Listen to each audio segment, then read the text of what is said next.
There is so much to know about conversation that anyone, even I, could ever realize. You can go through watching talk shows, radio programs, clubs dedicated to public speaking, ordinary conversations. Certain rules still apply when it comes to interaction through words. It may sound tedious, I know, but even though it's your mouth that's doing the work, your brain works twice as hard to churn out a lot of things you know. So what better way to start learning to be an effective communicator is to know the very person closest to you, that is yourself. In order to improve your communication skills, you need to first do the following things.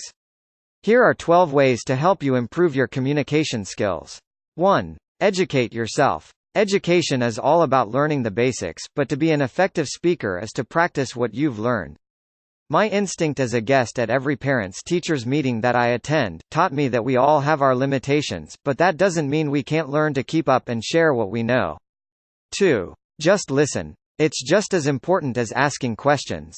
Sometimes listening to the sound of our own voice can teach us to be a little bit confident with ourselves and to say the things we believe in with conviction. 3. Be humble. We all make mistakes, and sometimes we tend to slur our words, stutter, and probably mispronounce certain words even though we know what it means, but rarely use it only to impress listeners. So in a group, don't be afraid to ask if you're saying the right word properly, and if they're unsure about it, then make a joke out of it. I promise you it'll make everyone laugh and you can get away with it as well. But how does someone goes around gaining knowledge? The first step, most authorities agree, is to accept your ignorance.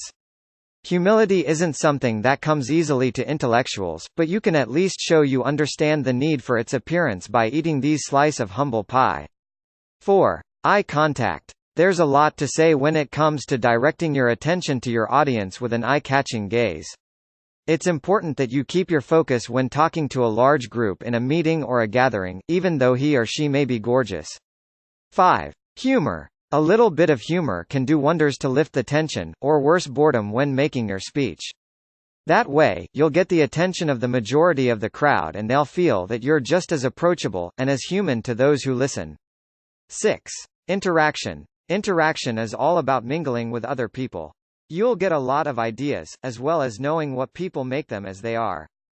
7. Me, myself, and I admit it, there are times you sing to yourself in the shower.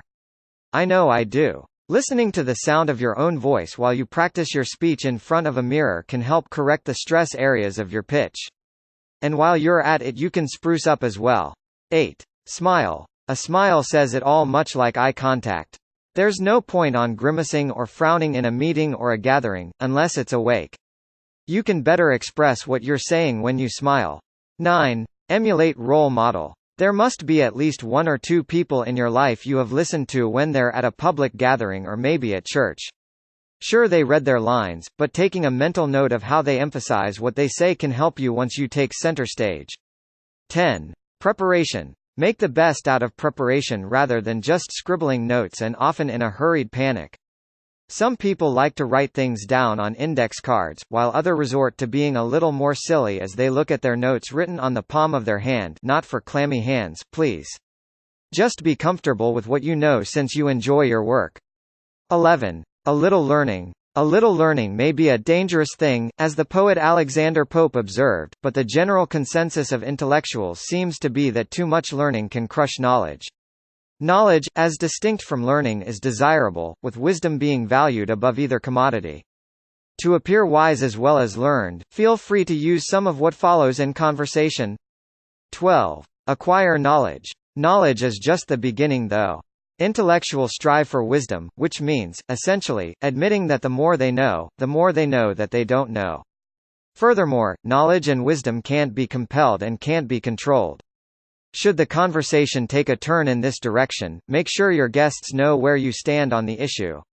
And there goes 12 ways to help you empower your communication skills. I've learned to empower myself when it comes to public or private speaking, and it never hurts to be with people to listen how they make conversations and meetings far more enjoyable as well as educational. Please don't forget to click on the subscribe button, and if you want to get notified when I upload new video, click on the bell icon.